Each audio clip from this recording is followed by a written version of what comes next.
Hello, everyone in the Aileron community. So excited that you're joining us today because we are speaking with Terri Bullock, who is the Vice President of a nonprofit Wood River Women's Foundation. And she's speaking with us. We're very blessed that she's here because she is, just like most of you listening, a business leader that is striving to improve and grow herself and the organization she's a part of. So she has experienced some of the same struggles as you, which she'll share in a moment. And most importantly, she's also going to share how she's overcome those challenges. So thank you so much, Terri, for being here today. Well, thank you, Nicole. I appreciate this and looking forward to our conversation. Awesome. So let's, get right into it. What was the challenge or opportunity going on in your business? And let's maybe even frame it as before you went to the Leading with the Systems View workshop.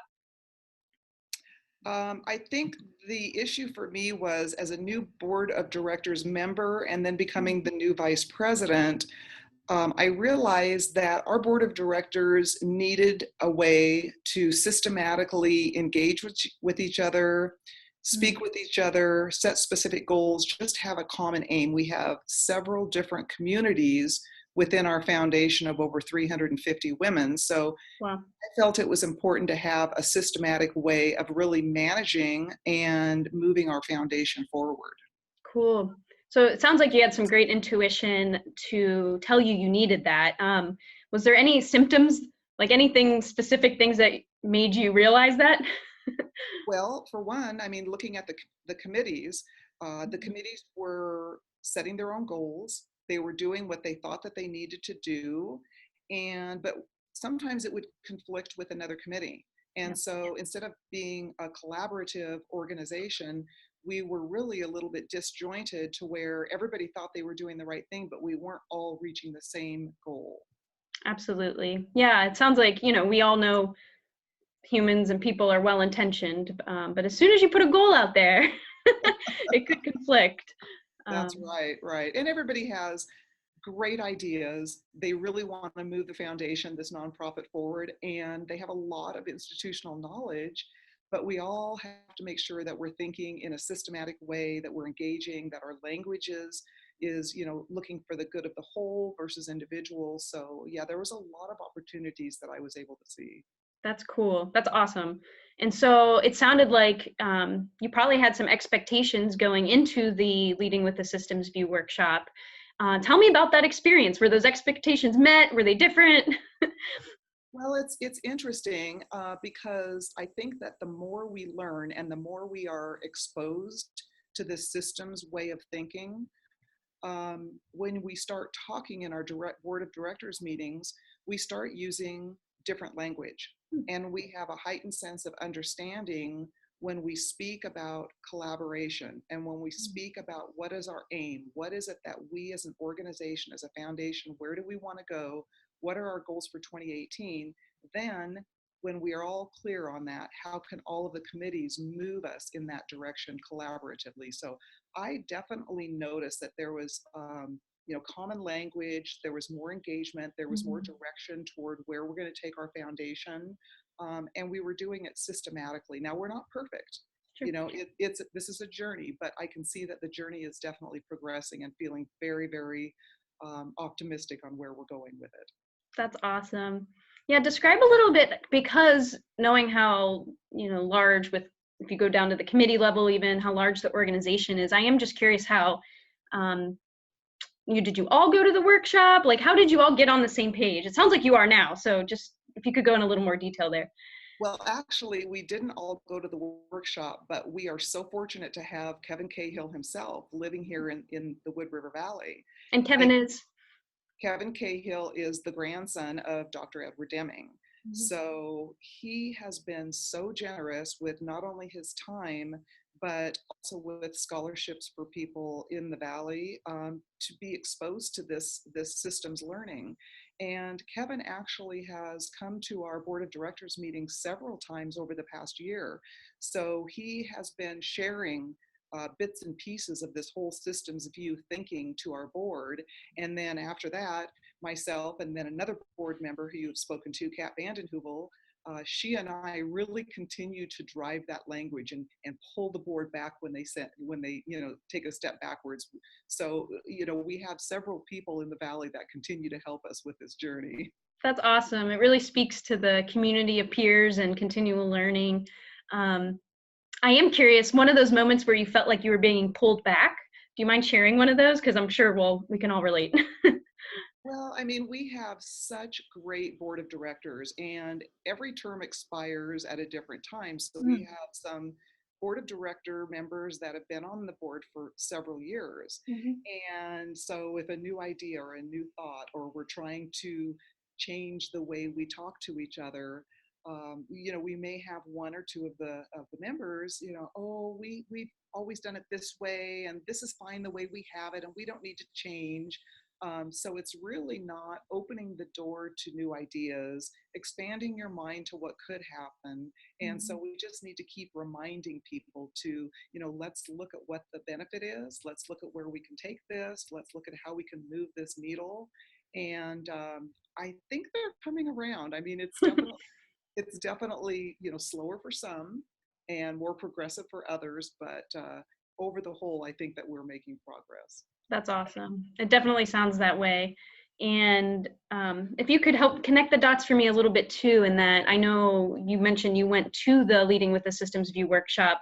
What would, how would you describe that to someone who potentially is interested or even never heard of it?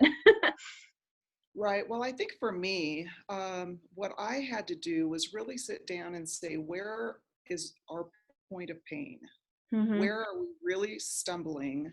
And what are my expectations of coming out of this workshop? Yeah. And so obviously my mind was expanded to great things, and you come out with all of these ideas. But at the end of Mhm. the day, you really have to boil those ideas down to what is the biggest bang for my buck right now? Where can we, deal with the low hanging fruit, Yeah. and we can get people on board to see we need those small successes. We need those wins in order to continue to move forward. And so I think that's what I would share with somebody who hasn't come to the workshop, is really understanding, where your need is, and then from the workshop pull out how you can overcome that. That's awesome. Well, and you spoke to this earlier, how like, well, you come out with the ideas, you implemented some, um, but you're continual learners, and this is a journey, not a destination. So I also know you went back and took the introduction to Deming Management Method. So what prompted that, and what was that experience like? So the introduction to the Deming Management Method is I'm also the chairperson for our social media committee. Ooh. And so we have members on my committee that manage Instagram, that manage Twitter, that manage our Facebook pages. And what I was learning, or what I was hearing in our committee meetings was, oh, I got 100 new followers this month, or oh, my Facebook posts got this much reach. Hmm. And so, again, it was going back to language and how we see ourselves. And I continued to tell them that this isn't about what we as individuals are doing and accomplishing. If one of us isn't there, the other one of us will pick it up and help move that needle. We all are in this as a we organization. And we actually started catching ourselves, and and including myself, as I was like, oh, well, I got this feedback. And I was like, wait a second. The feedback wasn't because of what I did, it was because of what we did. And so I think going to this workshop and really reminding ourselves that, we're a tribe and we do this together. It's not about me, it's not about what I did. And then I started bringing this to our board of directors. Mm. And it's still a work in progress because of our separate committees. But I think they understand the value of the we organization versus a me organization. That's awesome. So it sounds like attending the workshop, you brought, people came in as they're individuals, but now they see how they're a part of something bigger. Right. And actually, half of my social media committee attended that workshop. Mm. And going through the hands on experiential activities that were included in the workshop, you can talk about it all day, but once they realized and they saw what the before looked like, and Mm. then what the after looked like, and how when we came together, we were able to be more successful as a group, it really does open their eyes. And we were able to bring that back to our social media committee as a we organization. Very cool. So it sounds like it's pretty hands-on, like they actually, you're up and moving. Is that fair to say, or throughout? Yeah, I mean, the workshop is fantastic. And what they accomplish in the 8 hours is, obviously we have some kind of classroom, some teaching, Sure. grounding us on what we're going to do. But then they really split us up and take us through the process of what something would look like, a task or a project, what that would look like in a me organization, and Mm. then have us think, how would we change this, whether it be the way the desks look, or how the dynamic of thinking looks, or how the management looks. Change your workspace, change what you need to change, and let's do the task again as a we organization. And I have to tell you, it's just light bulbs go off. It's the Yeah, it sounds both fun and very empowering because you get to, it sounds like you get to choose how then it plays out as a we versus me. exactly. It's you're thinking about this. Mhm. And so if you can think about this, if you can take this back to your organization in real life and make these changes, that's where the learning occurs, and that's where the change occurs for your own organization. That's awesome. Gosh, I'm excited. Yeah, thank you so much. And speaking of we organization, it just we can't thank you enough for your time because you're certainly helping many other business leaders out in the broader community across the nation. So thank you for sharing. Oh, I absolutely appreciate this, Nicole. It's been wonderful. And I hope I hope people really understand what this is all about, because it can change whether it be your business or a nonprofit of volunteers like we are. Absolutely. Yeah, the workshop is such a gift. So It thank is. you. Thanks, Terry. Thank you, Nicole. Take care. Bye. Bye.